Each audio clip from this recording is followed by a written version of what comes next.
as a pro has been moving along very, very fast, progressing great.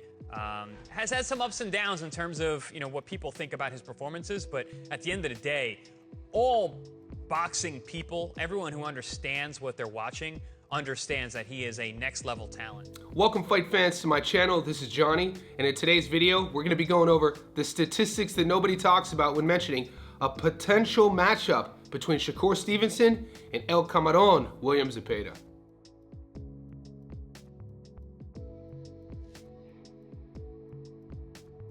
Guys, one of the funnest bits about boxing is the post-fight sort of conversation.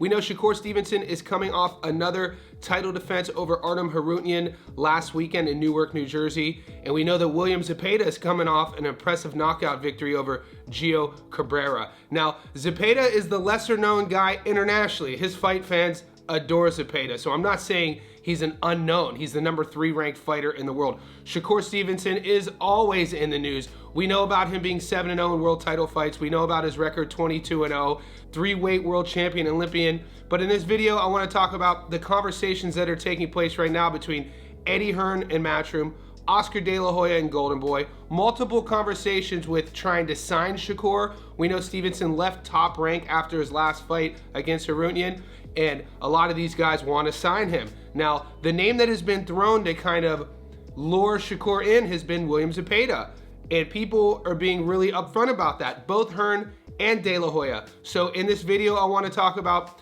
who Zepeda is and how those fighters would match up against each other if the fight does take place. And it looks like it might possibly get signed sooner than later. Shakur was in the news just this morning talking about how he wants to fight Zepeda. So in this video, we're going to break it down, compare and contrast, see what both guys have been up to, talk a little bit about how they go about their business, and at the end of the video, stay tuned. I'm going to leave it up to you guys. I want your feedback on who you think would win a fight between Shakur and Zepeda. Now let's take a closer look at El Camarón. Guys, for those of you who aren't in the know, William Zepeda is 31-0 with 27 knockouts. He's currently ranked #3 in the world in the lightweight division at 135 pounds. He carries into the ring an 87% knockout to win ratio. The 28-year-old Mexican is a southpaw standing at 5'9" with a 69.5-inch reach, and his adoring fans call him El Camarón. He last took on Giovanni Cabrera, who was 22-1, knocked him out in the third. Maxi Hughes, 26-6, knocked him out in the fourth. Merceto Gesta, 34-3, knockout in the sixth. Jaime Arboleda, 19-2, knockout in the second. Joseph Diaz, 32-2, UD in the 12th. Guys, all you really have to know about Zepeda, look at that record. You could probably put 2 and 2 together regarding his style. He wants to get you out of there. He is a knockout artist. For the 135-pound division, he is long and he's a southpaw. So when we think about how he would match up against Shakur, both guys are southpaws. Both guys are long. They go about their business a little bit differently. With Zepeda and his style, he pushes a relentless pace. He wants to be in your face. He has great body shots and he has a granite chin. So he is a test for anybody at 135. Now let's take a closer look at Shakur. Guys, Shakur Stevenson is 22-0 with 10 knockouts. He's currently ranked #2 in the world at 135 pounds. He currently holds the WBC lightweight world title. The 27-year-old American is a southpaw standing at 5'8" with a 68-inch reach. He last took on Artem Harutyan, who was 12-1, UD in the 12th. Edwin De Los Santos, 16-1, UD in the 12th. Yoshino, 16-0, knockout in the 6th.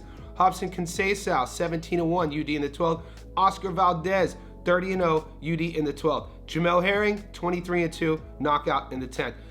Guys, when we read those names Shakur is beaten, he has fought 7 world title fights out of his last 10. That Oscar Valdez fight has aged gracefully considering Valdez is now a world champion. Same thing with Conceição, albeit controversial against O'Shaquie Foster, he is a world champion. Shakur Stevenson gets a lot of press, some good, some bad. People either love him or hate him. The one thing you must admit, Shakur just knows how to win.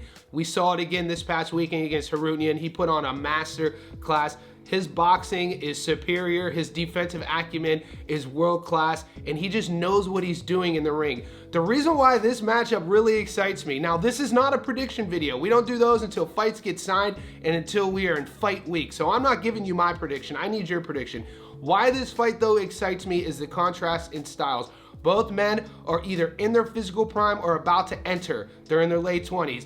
They're both tall for their division. Zepeda's listed at 5'9", Shakur at 5'8". Both southpaws, but the styles. Zepeda is mean. He pushes a pace and he's going to be in your face. Does Shakur have the power to keep Zepeda off of him? Does Zepeda have the feet to get to Shakur? All these questions would get answered if this fight does take place. When you look at them side by side, it's just literally whatever you like in a boxer. Power, defensive skills, fight IQ, aggression, a granite chin, speed.